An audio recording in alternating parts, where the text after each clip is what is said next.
Nós estamos desde o ano passado, vocês têm acompanhado, num esforço muito grande de convivência com a pandemia. Convivência na área de saúde, convivência na área da economia e na área social. E no ano passado nós já tomamos diversas medidas porque começamos a fazer a gestão da pandemia desde janeiro do ano passado, quando a gente começou a ver que o vírus podia chegar no estado e a gente começou a ampliar os nossos hospitais. E depois, a partir de março e abril, diversas medidas foram anunciadas na área social e na área econômica. E na semana passada a gente teve que tomar um outro passo com relação à área de saúde. Nesta semana, me perdoe, tomamos um outro passo com relação à área de saúde, que foi o início de uma quarentena que ontem começou a ser implementada no estado do Espírito Santo. Mas antes disso, sim, nós tivemos, ano passado, uma ampliação robusta de leitos, falando da área de saúde um pouquinho, de leito, passamos a primeira e segunda fase da pandemia com 715 leitos de UTI, atendemos a todos os capixabas. Nessa terceira fase, no Brasil todo, a pandemia avançou muito, de forma assustadora. Estamos perdendo mais de 2.000 brasileiros por dia devido à pandemia. E estamos enfrentando um sistema que em diversos estados ele entrou em colapso. Então nós tivemos que tomar uma decisão aqui de uma quarentena para reduzir a transmissão do vírus, para a gente poder, com isso, reduzir a demanda sobre o sistema hospitalar. Também com isso reduzir, através da baixa interação, se a gente conseguir uma participação, um comprometimento, um envolvimento das pessoas, uma redução da demanda hospitalar por trauma, e uma redução da demanda hospitalar por doenças respiratórias, por exemplo, que quando você interage muito, você tem muita doença respiratória. Foi por isso que a gente reduz, que a gente também suspendeu as aulas da educação infantil por 21 dias, porque as crianças, elas adquirem muitas doenças respiratórias no convívio do dia a dia com outros colegas. Então, por isso que a gente está tomando uma medida agora, porque isso pode aliviar leitos nos hospitais dessas necessidades e a gente possa destinar para a Covid.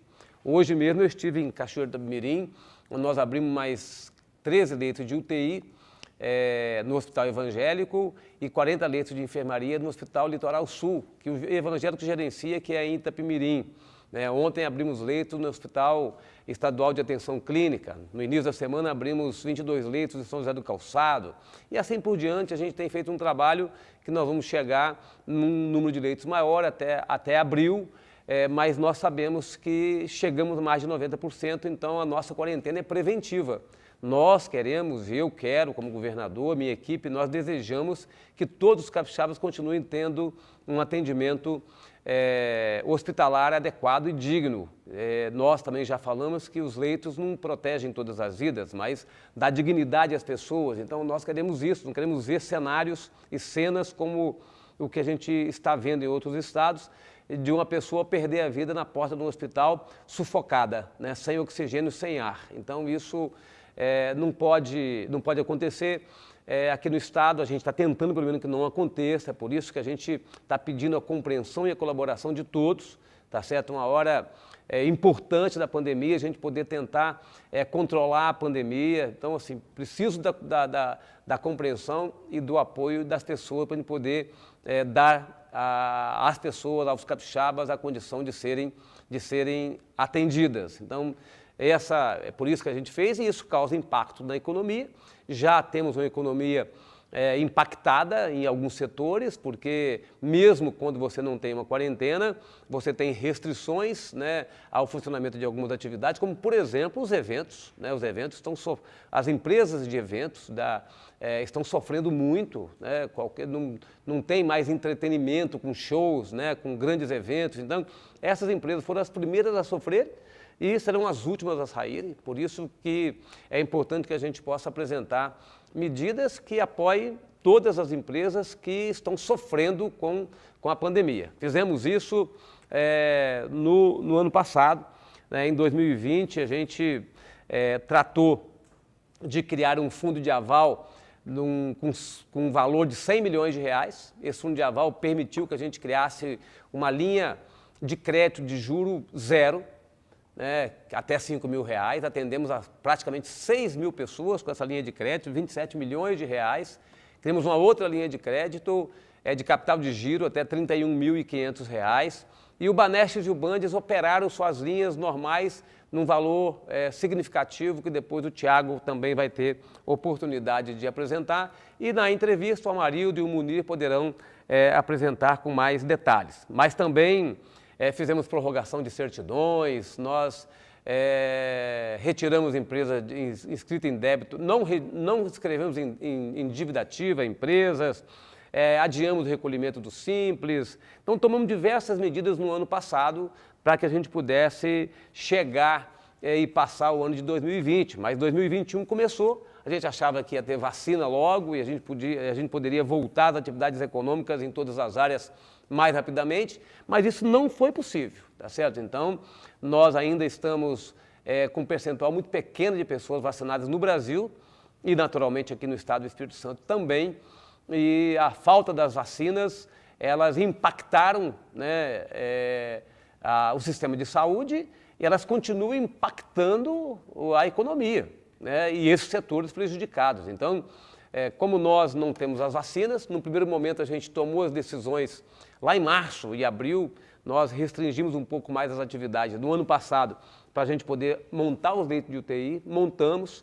Achávamos que no final do ano iríamos começar com as vacinas numa quantidade maior. Não começamos, então, antes da vacina chegar, né, o vírus mutou e a gente teve, então, que tomar algumas medidas a mais de restrição nesse momento, nessa quarentena preventiva, para a gente poder atender a todo mundo. Então, nós estamos renovando aqui as nossas medidas na área econômica e apresentando algumas outras que eu considero que são importantes para este momento. Então, assim, nós estamos renovando praticamente todas as medidas do ano passado. Renovação de certidões, né, prazo de alvará, inscrição em dívida ativa, tudo que a gente tomou de prazos dentro do governo, prorrogando prazo, nós estamos renovando isso, tá certo? Para a gente tirar a burocracia da vida das empresas ou reduzir a burocracia da vida das empresas neste momento. Então, isso é o que a gente fez no ano passado, a gente está repetindo neste ano. Além disso, isso será detalhado daqui a pouco na apresentação do Thiago. Além disso, nós estamos mantendo as linhas de crédito do ano passado. A linha de crédito de juro zero mesmo, não tem nem taxa Selic, não tem nenhuma correção, é zero. Tá? 6 meses de carência, 6 meses de carência, acho que 1 ano para pagar. Então, até R$5.000 e essa linha continua ativa, já atendemos a 6.000 pessoas e vamos continuar atuando com essa linha. A linha também do capital de giro até 31.500, que aí cobra a taxa Selic, somente a taxa Selic, que hoje é 2,75% ao ano. Também continua vigente e o fundo de aval, né, de R$100 milhões que nós criamos é que lastreia esse crédito subsidiado, né, o juro zero e o capital de giro. E o Banestes continuará com as suas linhas de financiamento. Também vamos repetir este ano a prorrogação do Simples Nacional por 3 meses. Né? Então, o Simples Nacional, vamos fazer a assinatura do decreto prorrogando por 3 meses o pagamento do Simples Nacional. Diversas empresas que estão sendo impactadas agora são empresas do Simples, especialmente da área do comércio. Vamos prorrogar, então, o pagamento do Simples por 3 meses para que a empresa possa ter um alívio neste momento. Também vamos prorrogar a cobrança do IPVA por 3 meses. Né? Quem for, a partir da assinatura do decreto, que deve ser semana que vem, né? A partir da assinatura do decreto, o IPVA será postergado a cobrança por 3 meses, para aliviar também neste momento de maior restrição. Mas temos algumas outras medidas que eu considero que são importantes para a gente poder animar alguns setores que ficaram muito prejudicados. Por exemplo, o setor da cultura, né, os nossos artistas, todas as atividades ligadas à cultura, nós tivemos muito problema, porque como não tem forma de se apresentar, só através das lives que ainda acontecem. Nós tivemos a Lei Aldir Blanc, que veio um recurso do governo federal, foi importante para os profissionais da área cultural, mas nós vamos mandar para a Assembleia, está aqui, vou assinar daqui a pouco, né, a lei de incentivo à cultura. As empresas terão por ano a possibilidade de destinar até 10 milhões de reais para projetos na área cultural. Tá? Do mesmo jeito, vamos encaminhar uma lei de incentivo ao esporte também, porque são atividades que estão impactadas, né, pela pandemia, tanto a cultura como o esporte. Também no esporte, os empresários, o setor produtivo, ele terá a possibilidade de destinar até 10 milhões de reais no montante total do Estado para projetos na área do esporte. Então, assim, duas leis, né? O IPVA é um decreto que nós vamos assinar, duas leis, uma de incentivo à cultura, outra de incentivo ao esporte. Né? Nós não temos essas leis no Estado ainda, vamos ter a partir de agora, através do debate com a Assembleia Legislativa. E vamos fazer, né, vamos também encaminhar para o Conselho, para o CONFAZ, para o Conselho Fazendário, o conselho que reúne todos os secretários da Fazenda, uma proposta de refinanciamento das dívidas, um refis, né, para os débitos até final do ano passado.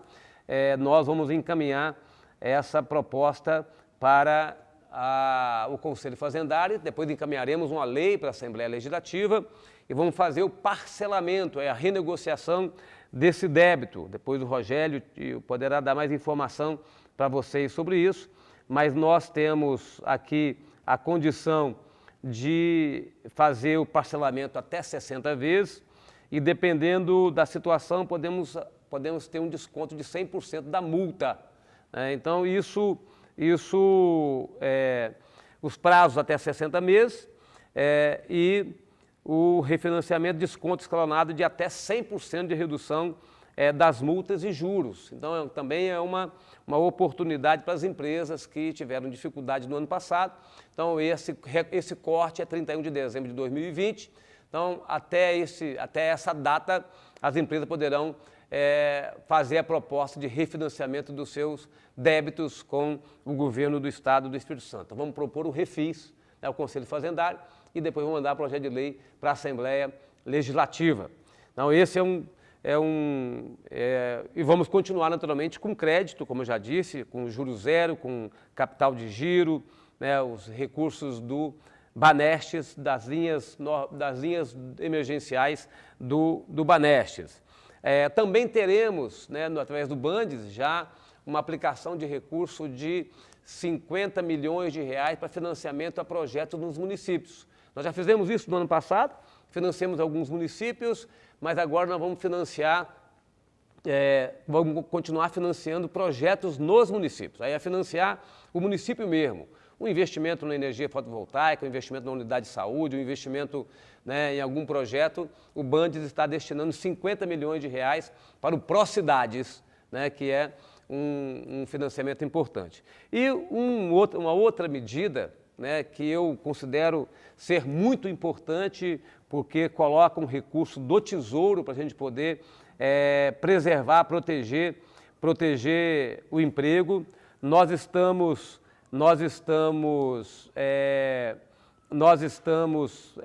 Vamos propor à Assembleia, também o projeto está aqui, um fundo de proteção ao emprego, para que a gente possa financiar empresas que tiveram dificuldade com a pandemia. Empresa de eventos, como eu disse, de entretenimento, a área cultural, a área de lazer, tá certo? Então, nós, da gastronomia, nós vamos aportar do recurso nosso, do Tesouro, né, no Bandes, 250 milhões de reais. Um fundo de proteção ao emprego, né, para que essas empresas possam, usando esse recurso, com uma taxa subsidiada também, com um percentual subsidiado, a taxa que cobraremos vai ser a taxa Selic, né? Então, assim, esse é o custo desse dinheiro, né, desse fundo.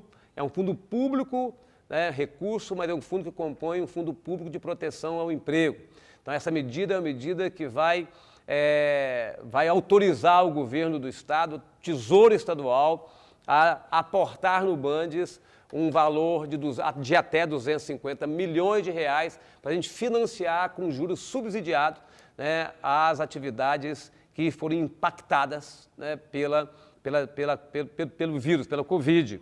Então, isso é uma decisão, um outro projeto que eu estou também encaminhando à Assembleia Legislativa. E esse fundo, como é um fundo público, nós teremos condição de financiar empresas que não tenham todas as certidões. A única certidão que a legislação não permite que a gente abra mão é a certidão previdenciária. As outras certidões, não. Mesmo que a empresa esteja com dificuldade, ela poderá ela poderá fazer a proposta de financiamento junto ao Bandes. É lógico que a prioridade, nós vamos aprovar a lei, depois de um decreto regulamentando, a prioridade são as empresas impactadas, tá certo? Já disse aqui alguns setores, e nós teremos um ticket médio, vamos ter um máximo de financiamento para as empresas, mas queremos atingir o maior número de empresas possível, porque é um juro, de fato, subsidiado, um custo subsidiado pelo governo do Estado, né, para que a gente possa chegar a essa ajuda a todos os empreendedores e a gente proteger o emprego. Então, um fundo de proteção ao emprego que nós estamos anunciando, né, já temos os 100 milhões de reais que foram aportados para o fundo de aval e agora mais 250 milhões de reais, né, para o fundo de proteção ao emprego que nós estamos aportando, né, junto ao Bandes.